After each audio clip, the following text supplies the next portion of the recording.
Esto es EduTecno, un lugar en el que te mostraré cómo crear buen software, así como aprender juntos a ser mejores programadores.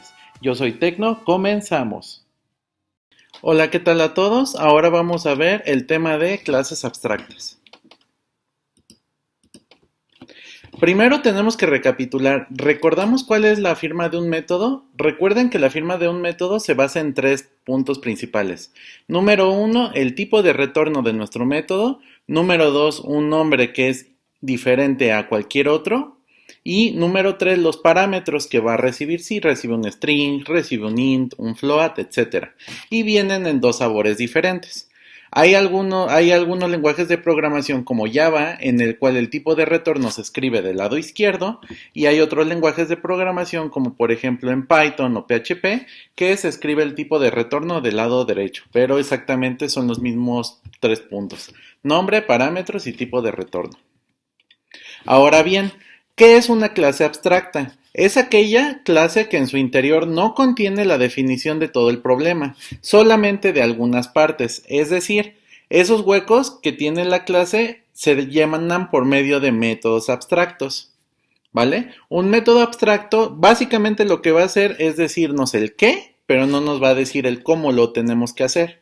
Es decir, solamente la firma del método, pero no va a tener carnita dentro nuestro método, ¿vale?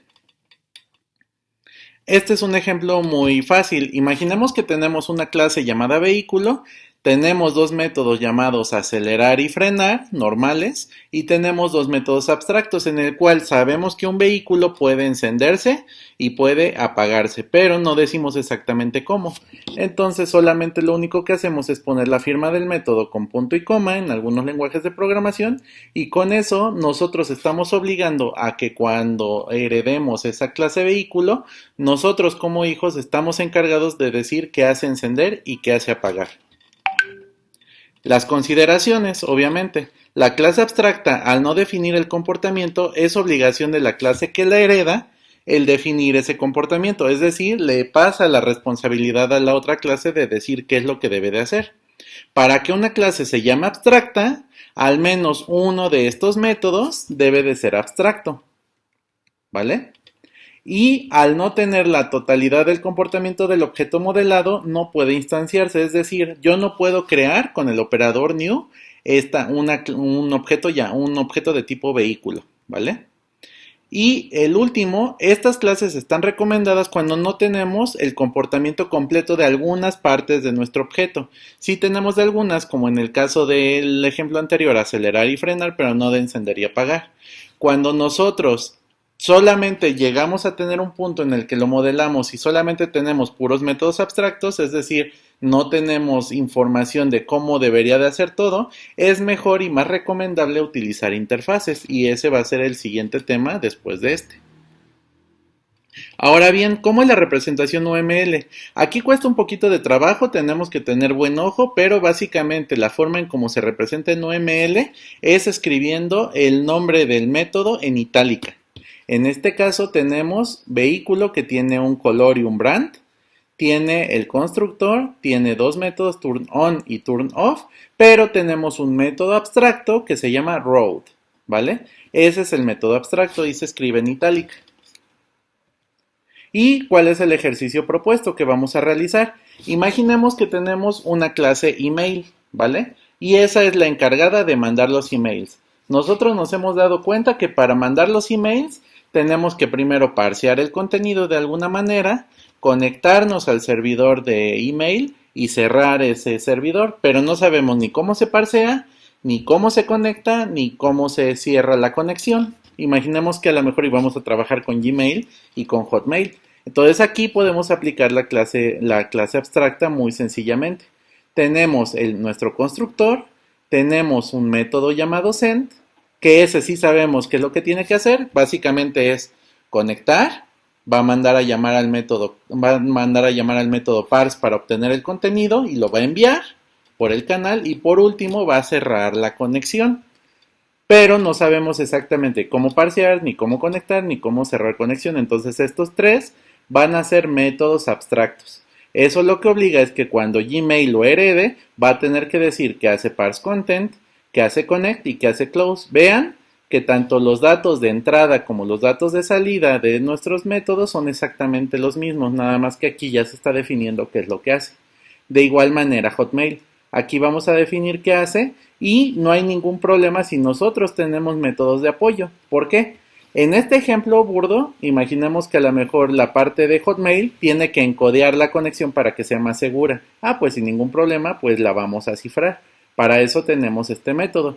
¿Y por qué los hacemos de tipo protegidos? Pues recordemos que si los hacemos de tipo privado no son heredables. Tenemos que volverlos protegidos para que podamos heredar esa funcionalidad y también la puedan obtener los hijos y puedan modificarlo. Y este sería el ejemplo que vamos a trabajar. Ahora vamos a ver cómo irlo trabajando en cada lenguaje de programación. Los veo por allá. Perfecto, ahora vamos a hablar cómo vamos a hacer este diagrama de clases para nuestro lenguaje de programación de Python.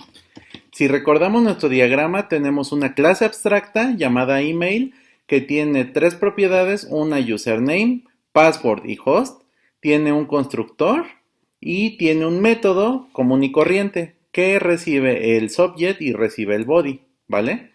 Pero no sabemos cómo encodeamos el contenido, parseamos el contenido, cómo nos conectamos a ese servidor o cómo cerramos la conexión a ese servidor, ¿vale? Pues básicamente nosotros lo que vamos a hacer es crear dos clases ya implementadas que sería Gmail y Hotmail.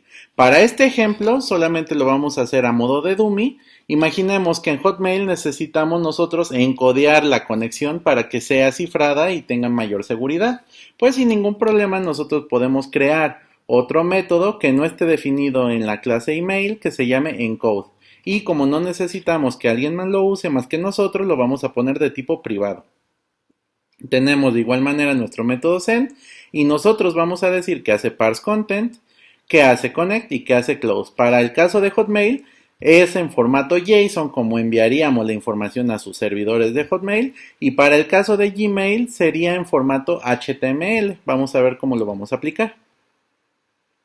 Primeramente tenemos la clase email y vamos a poner el diagrama de este lado para que lo podamos visualizar.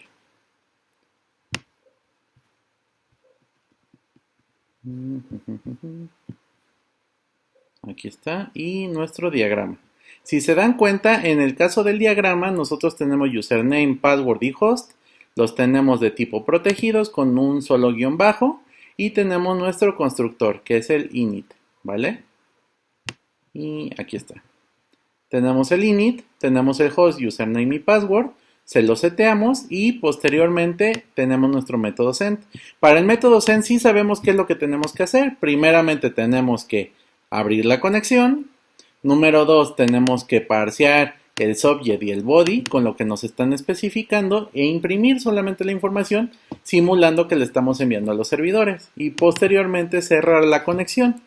Para el caso de los métodos abstractos, la única forma en que se pueden aplicar en Python es ponerle la palabra pass. Esto es similar a otros lenguajes de programación con llaves como si nosotros lo definiéramos de esta manera. Así, con llave de apertura y de cierre, ¿vale? Entonces solamente nosotros lo definimos como pass. Y le ponemos a este pass, le ponemos a este pass y a este pass. Y el que se encarga de definir de qué forma funciona ya son nuestros hijos, en este caso ya la implementación de Gmail y la de Hotmail. Vámonos al lado de Gmail. Para el caso de Gmail, ¿qué es lo que vamos a nosotros hacer? Vamos a quitar ya este. Básicamente tenemos nuestro constructor. Acuérdense que tenemos que mandar a llamar al del padre. Lo ponemos entre paréntesis nuestra clase email, que es la de la que estamos heredando, y mandamos a llamar a su constructor para que nosotros podamos setear el host, el username y el password. Y ahora sí vamos a definir los tres métodos protegidos: parse, content, connect y close. Para este ejemplo, imaginemos que en el caso de Gmail tenemos que mandar la información en formato HTML y nos dicen que en el title vamos a poner el subject, en el body vamos a poner obviamente el body y se manda la información. Y solamente vamos a imprimir, sabes que me estoy conectando a tal servidor, con username y password, Y para cerrar la conexión, pues solamente indicamos que cerramos la conexión con el servidor de Gmail, ¿vale? Ahora bien, ¿cómo lo haríamos con Hotmail? Acuérdense que en el caso de Hotmail, para nuestro ejemplo, nosotros tendríamos que encodear la conexión formato base 64. Pues sin ningún problema definimos el parse content, que es generar un JSON para el caso de Hotmail. Se genera un JSON que dice subject, body y ahí ponemos la información. Tenemos el método connect en el cual vamos a encodear esa información. ¿Y cómo la vamos a encodear? Pues simple y sencillamente usando este método privado, por eso tiene dos guiones bajos, que se llame encode connection. Y básicamente nada más hacemos el base 64. Mandamos, generamos la conexión a Hotmail con la información encodeada y posteriormente cerramos la conexión a Hotmail, ¿vale? Y cómo nosotros realizaríamos ya la conexión per se. Ya nosotros lo que haríamos sería tener nuestra clase Gmail, que tiene el constructor de el host, el username y el password, y mandamos nuestra información con el subject y el body, hello world, ¿vale? Y para el caso de Hotmail, hacemos exactamente lo mismo. Tenemos nuestro constructor que recibe el host, el username y el password, y tenemos el método send que va a enviar el subject y el body.